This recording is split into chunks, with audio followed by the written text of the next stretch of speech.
यानंतरची एक breaking news आपल्यापर्यंत येते ती पाहूया। छत्रपती संभाजीनगरमध्ये एका कॉलेज हॉस्टेलचं छत कोसळल्याचं समजतंय। शासकीय वैद्यकीय महाविद्यालयातल्या हॉस्टेलचं छत कोसळलंय। महाविद्यालयातल्या मुलांच्या हॉस्टेलचं हे छत कोसळल्याचं समोर येतंय। अचानक छत कोसळल्यानं आता एकच खळबळ माजलेली आहे। भावी डॉक्टरांच्या भविष्याशी खेळ होतोय की काय असा सवालही आता उपस्थित केला जातोय। वैद्यकीय महाविद्यालयातल्या वसतिगृहातल्या विद्यार्थ्यांमध्ये आता त्यामुळे भीतीचं वातावरण आहे। सचिन बडे आपले प्रतिनिधी या संदर्भातली अधिक माहिती आपल्याला देत आहेत। सचिन, हे हॉस्टेलचं छत नेमकं कसं कोसळलं, अवस्था वसतिगृहाची सध्याची नेमकी कशी आहे, परिस्थिती सध्या काय तिथली?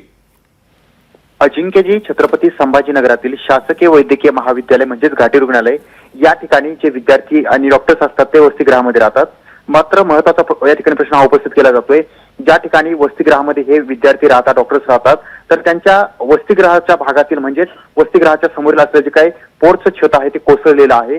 यामध्ये इजा झालेली नाहीये, मात्र त्या ठिकाणी उपस्थित असलेल्या विद्यार्थ्यांमध्ये डॉक्टरांमध्ये एक भीतीचं वातावरण निर्माण झालेलं आहे। कारण अनेक वर्षांपासून त्या ठिकाणी शिक्षणासाठी दूरदूरून विद्यार्थी येत असतात, शिक्षण घेतात आणि तेच या रुग्णालयामध्ये प्रॅक्टिसही करतात आणि प्रशिक्षणही घेतात। मात्र जर अशा वेळेला या घटना घडतायत तर मग त्यांचा जीव कुठेतरी मुठीत धरून त्यांना जगावं लागतंय आणि हे छत कोसळल्याच्या नंतर एक भीतीचं वातावरण देखील निर्माण झालेलं आहे।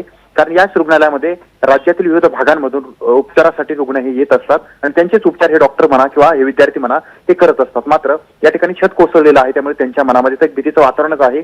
मात्र दुसरीकडे वसतिगृहाची डागडुजीकरण म्हणा किंवा त्याला दुरुस्तीकरण म्हणा याकडे विशेष लक्ष द्यायला पाहिजे। या ठिकाणी अनुचित प्रकार घडला नाही, कोणती जीवितहानी झालेली नाही, मात्र छत कोसळलंय।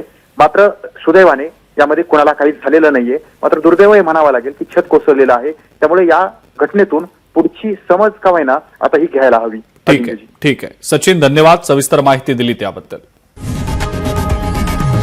लोकशाही मराठी ऐका, पहा, जागरूक रहा।